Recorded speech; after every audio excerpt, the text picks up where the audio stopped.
Hello, Southern California, and welcome to this week's edition of Right on the Money with Tom Mosley. I'm your host, Kristen Oakley. I'm joined by Tom, who is the founder and president of 𝗦𝗫𝗄 Wealth Management. We've got a great show for you today. The title of today's show is When Should You File for Your Social Security? If you've ever asked yourself that question or wondered what the right answer is for you, you're not going to want to miss today's show. Tom, my friend, always a joy to be with you. How are you this week? I am doing great, excited about this show, as I am all shows, but yes, this is one that touches almost everyone. It does. Everyone has this important decision, and whether they realize it or not, it can be so complex. And there's a lot of talk these days about maximizing your Social Security benefit. But the question we want to pose to you today, is that really the right question you should be asking when it comes to the timing of your Social Security benefit?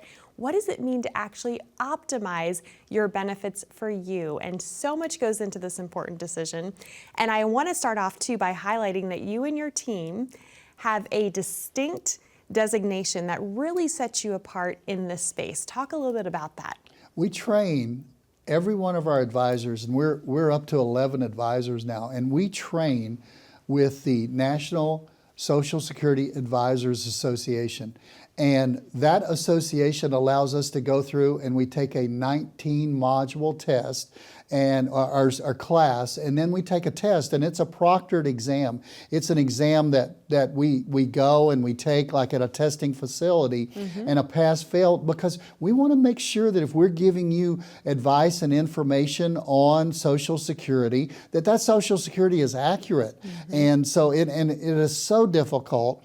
You can verify that by going to the Social Security Administration and ask 4 different people a question at the Social Security Administration, and you may get 4 different answers, because some of the decisions that are made and the questions that you need answered are very difficult, and they may have different answers, and it may be that there's only one answer, but it's not commonly known even among the people at Social Security. Well, and we know too that the Social Security Administration is allowed to give people information, but they are not allowed to give you personal, individual advice. And so the only way you can get that is by working with someone who's in the know, who is a fiduciary, who has that legal and ethical obligation to always serve your best interests. And that's what you and the team do for folks. Well, and you brought up the whole crux of the matter when you talked about it's not maximizing your Social Security. Maximizing your Social Security might have been a term you could have used, but before 2015. In 2015, the last couple of years of the Obama administration, they basically went through and gutted Social Security from all of those options, where you could go through and you could maximize this or make a choice here and play off of your spouse, is their Social Security, and all kind of things, and you could actually maximize it. Now, when you really talk about maximizing it, and I gave my 7-year-old granddaughter Coco a test recently, in our Social Security workshop that we do all over Southern California, we've got a graph that shows what it starts at if you take it at 62, that we're going to talk about, and then 63, 64, 65, 66, or 67, full retirement age, but then 68, 69, and 70. And mind you, she's a second grader. She's 7 years old. And I said, Coco, her shortened name for Colette, I said, Coco, where do you get the most? Where do you maximize it? And she said, up there, Poppy, right at the very top. So any of you, as long as you're 7 years old and at least a second grade education, you should know that maximizing your Social Security is waiting until you're 70. But optimizing your Social Security is entirely different. Optimizing means doing it when it's best for you. Yes, exactly right, which is what we're going to get into today. And I think it's interesting, clearly, you can see why a lot of people want to wait till age 70, right? Because that's the maximum amount that you can get from Social Security. But yet, despite those increases and advantages, according to the Congressional Research Service, less than 10% of retirees actually wait until age 70 to claim their Social Security benefits, and 30% of retirees go ahead and claim their benefits at age 62, which is when they're going to get the least amount that they're eligible to get. So why is that, do you think? What do you see happening that folks are not waiting until age 70? I believe wholeheartedly, and I'm not knocking any of you who took it at 62, but I believe wholeheartedly it probably comes from 2 or 3 different things. It comes from the idea that you never know how, I've heard people say this, you never know how long they're going to pay it, so you might as well get it as soon as you can get it and take as much as you can before they stop paying it. That's one thing. I think they get bad advice.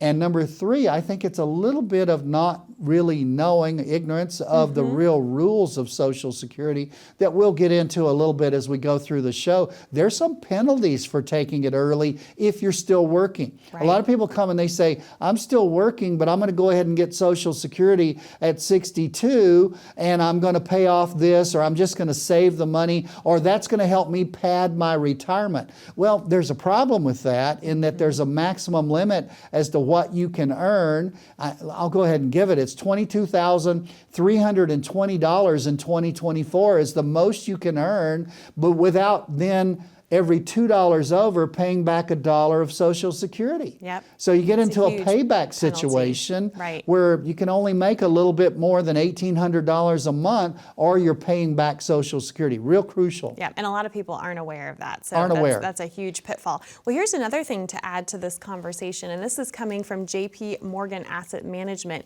Nearly 70% of workers expect to retire at age 65 or older. So again, full retirement age for most folks is going to be 67. So a lot of people are planning to work until at least that full retirement age. However, only 34% of retirees managed to work that long. So what is going on here? Well, among those who retired earlier than planned, nearly a third cited health problems or disabilities. I know you have seen that happen to folks. 23% cited corporate downsizing. We know a lot of folks are unexpectedly losing their jobs due to forced layoffs. And 13% said they retired early to either take care of another spouse or family member because of their failing health. So the best laid plans, right? Right. A lot of people say, well, I'm going to work as long as possible and then I'm going to wait to take my Social Security until I can get the maximum amount, but that doesn't always play out with real life. In fact, most of the time it does not play out. Most of the time it doesn't, because as you say, people retire earlier, and I don't have time on a show to go through all of the different situations, but you're absolutely right. I mean, I recently had a guy who was going to work 10 more years. His wife was going to work 10 more years. They put a plan together 3 years ago, and we started working on the plan. They called me recently. I told this story in a show recently, but it's so true. They both called me. She called me and she said, we need to meet. And I said, oh, good, we want to review your plan. No, we want to enact the plan, was what she said. Because she said, I got laid off. That's one of the issues that you brought up. And my husband had a massive heart attack 2 months ago. In fact, he can't really talk on the phone still, but I'll bring him with me when we come to the meeting. And sure enough, wheeled him into the meeting, and we had the meeting. And the other issue that's in the middle of the sandwich of those is, you know, when you turn 65, they would give you a party, they would give you a pension, and they would give you a gold watch, okay? And now when you turn 50, they give you an invisible t-shirt that's got a bullseye on the back.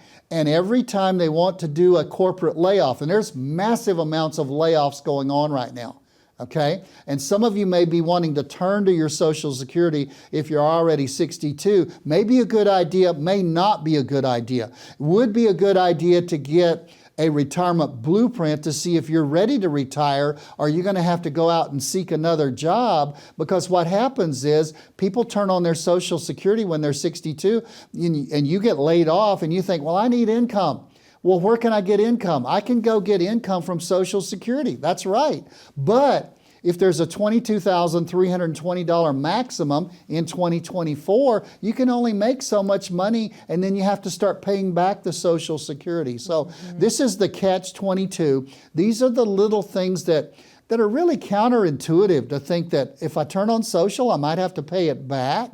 I mean, if I need the money and I have earned the money, and I've earned the age, I'm 62 years of age, and now I have to pay it back because I start taking my Social Security. That doesn't make sense to most people. But they find themselves in that catch-22 where they need the money, they go ahead and turn it on. Then they get a good job, good well-paying job, and they're in a conundrum with their Social Security because they've already turned it on at a lower value and they may have to start paying it back. Right. Yep. And so many of these mistakes can be avoided with the proper planning. So I know, part of what you offer with the Complimentary Retirement Blueprint is that Social Security Optimization Report. It is. And I have to finish the thought that I was just giving. You can only earn a limited amount of money up until your full retirement age. Yes. And that's 66, 67, or somewhere in the middle if you were born from 1955 to 1959. So I have to tack that on just to be complete. Yep, for sure. Yeah. Well, again, we probably have raised a lot more questions, maybe some things that you haven't yet thought about as you are tackling this important question of when should you file for your Social Security. But the team of Owsley Wealth Management would love to be able to sit down with you, look at the numbers, and see what makes sense for you and your situation. It starts by you calling to claim your Complimentary Retirement Blueprint. That number to call is 866-709-1462. Or if you'd rather connect online, if you simply pull out your smartphone, you can open up that camera app, just point, click, and scan the QR code that you see there down in the bottom right-hand corner of your screen. That will take you over to a landing page, ask you a few short, simple questions, and then a member of the team from Owsley Wealth Management will reach out to connect with you to schedule your complimentary meeting that way as well. Don't go anywhere. We've got a lot more things for you to consider in this important conversation regarding when you should claim your Social Security benefit right after this.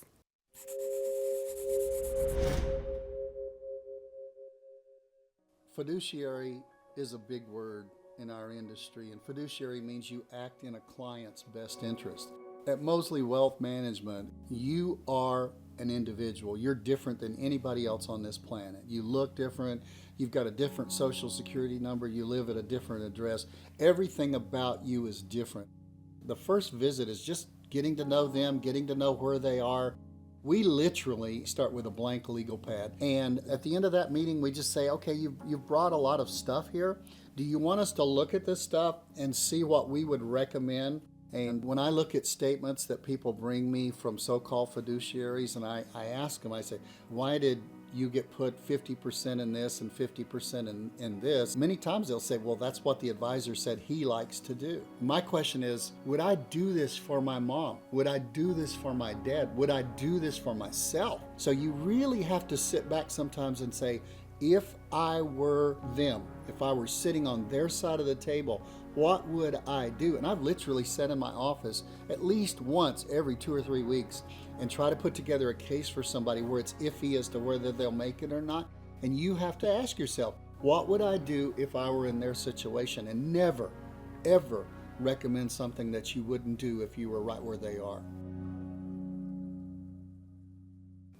Welcome back to Right on the Money with Tom Owsley. I'm your host, Kristen Oakley, and today Tom and I are discussing this important question of when should you file for your Social Security benefit.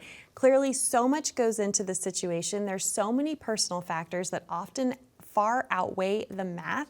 And this is why when we started the show, we talked about how it's not so much about maximizing your benefits that's the important thing to determine, but rather how you can optimize your benefits for yourself. And Tom, we shared some scenarios where due to health or forced layoffs, folks might need to retire sooner. They may not be able to wait until age 70 to get the maximum amount they're entitled to from Social Security. So if someone is struggling in the interim, needing to meet their expenses, we wanted to provide some Social Security claiming ideas and strategies to be able to help you optimize your benefits. So first up, let's talk about some claiming strategies for married couples.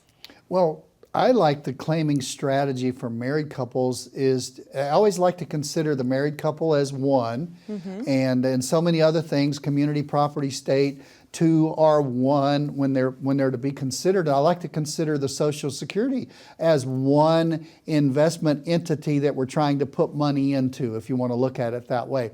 One of the strategies that I like to use many times is if there's two Social Securities, one of them is higher than the other one. I've actually seen them. where they were $3 apart. Really? Yeah, That that's the close? closest I've ever seen them. Well, and that's because of work records, work They histories both being had different, good right? work records. Right. You're absolutely right. And the money that's coming out depends on how much you've paid in through the years. So both this husband and wife had paid in pretty diligently, and they were very strong Social Securities. So, but in most cases, it's not that close, but it's like more like here. And sometimes it's the wife that has the larger Social Security. Sometimes it's the husband that has the largest Social Security. That's called the breadwinner Social Security. Now think about it. If you're going to build a lifelong 20, 25, 30-year retirement plan, you want more money coming into the plan over a longer period of time. So many times it's easier if we're building on these income flows, and some people call them income streams. They're called laddering, where you turn on different things at different levels. I call them faucets. It's like, how much do you want coming out of the faucet? Let's turn it up a little bit. Let's go to another faucet and get a flow from there. When it comes to Social Security, I like, if it's possible, to build a plan where we take the lower Social Security and we turn it on first. And if one spouse is still working and one Social Security is turned on, many times that's enough for 2 years, 3 years, at least until the second spouse stops working. So that's one strategy. And then what do we do? Why do we do it that way? Because when one of the spouses passes away, the lower Social Security is the throwaway Social Security. And it's not insignificant, and it's not to be discounted, but they throw it away when there's only one of you left. Meaning, when you say throw it away, meaning they don't let you keep both checks, They don't right? let you keep both checks. But the good news is you get to keep the higher of the two. You get to keep the breadwinner check. And so therefore, if Social Security, and it is, growing at about 8% a year, every year you wait to turn on that income flow, and like in 2025, we got a 2.5% raise, which means that if you hadn't turned on your Social Security, you got an 8% raise plus the 2.5, so you got a 10.5% raise. If you had turned on your Social Security, you would have only gotten a 2.5% raise. That shows you why waiting can compound what you're getting, and then the surviving spouse has the breadwinner Social Security to hang on to for the rest of their life. Then their life, it goes away, even if it's a short life and a very short life for both of you, or if it's a long life and you both live, you get both of them and then the breadwinner at the end. But it's always best to let that breadwinner grow, because it's going to be the one that stays when there's only one spouse. That's the biggest claiming strategy that I've seen. There's also a strategy where at full retirement age, like if I'm getting $2,000 a month at full retirement age, and Susan, my wife, stayed home, took care of the children, her Social Security is really low. Let's say, which it is, around $600 a month. If my full retirement age is $2,000, when she reaches full retirement age, they will bump hers up to 50% of the breadwinner Social Security in the couple, in the household. They will bump Susan's up to 50% of mine once she reaches full retirement age, and I've already reached the full retirement age. So little strategies like that. I've had people come in and they say, well, I'm not getting that. And I say, well, go down and ask for it. Because I know sometimes they reach out and they probably do a great job for as many people as they have to deal with, but you have to reach out and know the benefits that you are entitled to, and you have to go for them. You have to ask for them. They don't go door to door and ask you, can we give you more money for your Social Security? You have to take advantage of some of these claiming strategies that are going to allow you to get more money, and if you don't know what they are, I don't know how you're going to claim them. Well, to that point, the Social Security Administration is not going to chase you down and say, hey, by the way, we can actually pay you more than what you're currently getting. So it's so important to make sure you're working with a professional, such as the team of Mosley Wealth Management, to help guide you to know when the optimal time is for you to claim your Social Security benefit. So again, if you would like to receive your very own Social Security Optimization Report as part of your complimentary retirement blueprint, we encourage you to call that number on the bottom of your screen, 866-7 877-09-1462. Or again, you're also welcome to scan that QR code and that will get you connected as well. Now, when we come back, what if you're already a widow or a widower, or if you're divorced? You're going to want to stay with us to find out about some claiming strategies that might be appropriate for you right after this.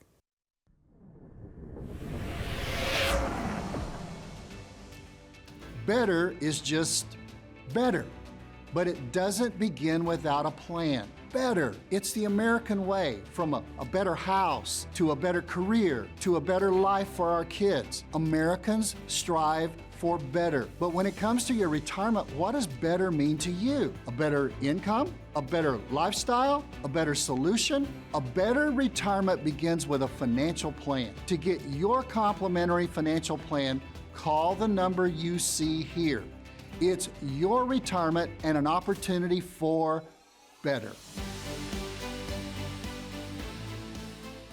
Welcome back to Right on the Money with Tom Mosley, where today we are addressing the question of when should you file for Social Security. And before we dive back in, we shared we're going to talk about some strategies if you are a widow or a widower, or if you are divorced.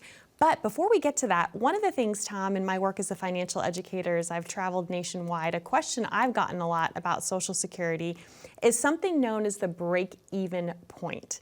Can you shed some light on what that is and how that ties into this conversation? Usually my engineer clients, they go in and they say, right? well, if I take the money at 62, I'll have to live to here to balance it out if I wait till 70, and they go into the opportunity cost, if you will, It's the opportunity cost. It's the time value of money. You've Yes. got money earlier, so it's more valuable than the money that you're going to get later. But the biggest thing that I think that I'm always able to impress upon my engineers who are married is that breadwinner provision we talked about earlier. You know, you can't think about your Social Security if you're married in a vacuum. It's not just yours, it's how it's going to impact your surviving spouse if you're the breadwinner and something happens to you. But the break even just says, where will I make up the money if I wait till I'm 70 or if I wait till I'm 66? And there's studies that show it's 77, it's 81, it's 80, depending on your age. But here's a bigger factor. I had a lady came in one time and she said, she started crying when she put her stuff on my table and came in for the blueprint that we give to everyone. And she said, I don't have enough money. I'm $400 a month short. And I said, well, that's okay, Gladys. That's why you're here. And I sat down and started working through her portfolio stuff that she had brought in. And I got to Social Security and I said, how long have you been drawing the $1,400 a month that you're getting right now at 64 from Social Security? And she said, oh, I decided that I went to a Social Security workshop and they said break even was, I would pay me more if I'm going to live to 80 if I wait till I'm 70 to take it, so I'm not taking it until I'm 70. Look, your Social Security is your money. And if you're $400 a month short at 64, and she was legitimately when we went through it with her, you know, I told her, Gladys, I said, go down and turn on your Social Security. That was her answer. And I remember she turned around at the door and she said, I'm going to have $1,000 extra. And she said, I've been borrowing, I've been running up debt on the credit card, I've been just cutting food even and medicine, and now I'm going to have a $1,000 extra. You need to realize, don't get locked into anything that's going to force you one way or the other because they talk break even to you. You know what happened to this lady? She passed away at 69. Wow. So I'm so glad she wasn't waiting till 70. Right. Otherwise, the entire last few years of her life, she would have been waiting to get something that she never lived long enough to get. So that was her story. Yep. But it wasn't because when she passed away, we didn't know that at 64. It was because she didn't have enough money coming in. And Gladys was a single lady, so it fits right into what we're talking about, widows and people who are divorced. Yep, and for her, that was her optimal time, right? That's what we mean. It's not always about maximizing, it's about optimizing your benefits for you. So let's talk about if someone's a widow or a widower, because they can actually start claiming survivor benefits as early as age 60, but there is some strategy that you can do to help them get even more, right? Yeah, it's almost like you can you can play whichever piece of the puzzle works best for you. I mean, I'm shocked that Social Security hadn't stopped this already. I'm surprised that they're not dictating how widows are to take their Social Security. But now you can actually take survivor benefits and allow those to go all the way through to age 70. And that survivor benefit is based off of the person who passed away, your spouse. And so you take that survivor benefit through the age of 70 and then, call it off, then move over after you've allowed your Social Security to grow every single year at the maximum amount. Again, we're in to putting the most money in your pocket, and we give advice, okay? And we tell you what you need to look for and the questions you need to answer when you come to us for the questions before you go to Social Security to ask the questions, okay? That's one reason to come in and meet with us, just to get your questions lined up when you do start to get Social Security benefits. Widows, one of the big things you can do is get that survivor benefit, use it as long as you can, then switch over to your own benefit.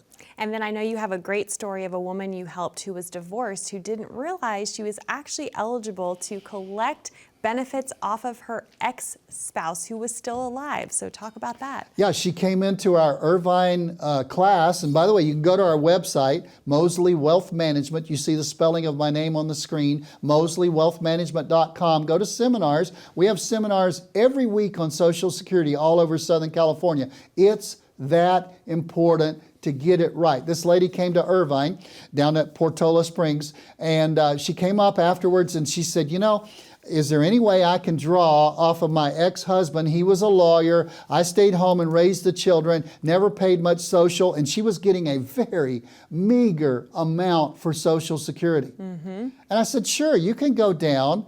And it's, you know, he's drawing, she's drawing. They're both over full retirement age. And sure enough, she went down and she began to she bumped up to half of what his Social Security was. And I think it was really funny. She asked me a question. Apparently they'd had a tough divorce. Breakup, when you're wrestling with a lawyer who's got a lawyer, you're probably in double jeopardy, okay? So she said, will he know about it? And I remember saying, no, he won't even know about it. She said, well, I'm going to tell him, okay? Because the Social Security Administration won't notify that they will have no idea. Notify you. Right. Are you getting the most out of your Social Security? That's all we want to do.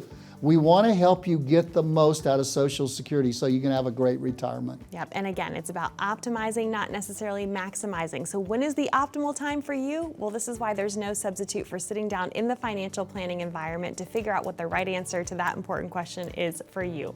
866-709-1462 is that number to call to claim your complimentary retirement blueprint. Be safe, be happy, be blessed, and we look forward to being back with you next time here on Right on the Money with Tom Mosley.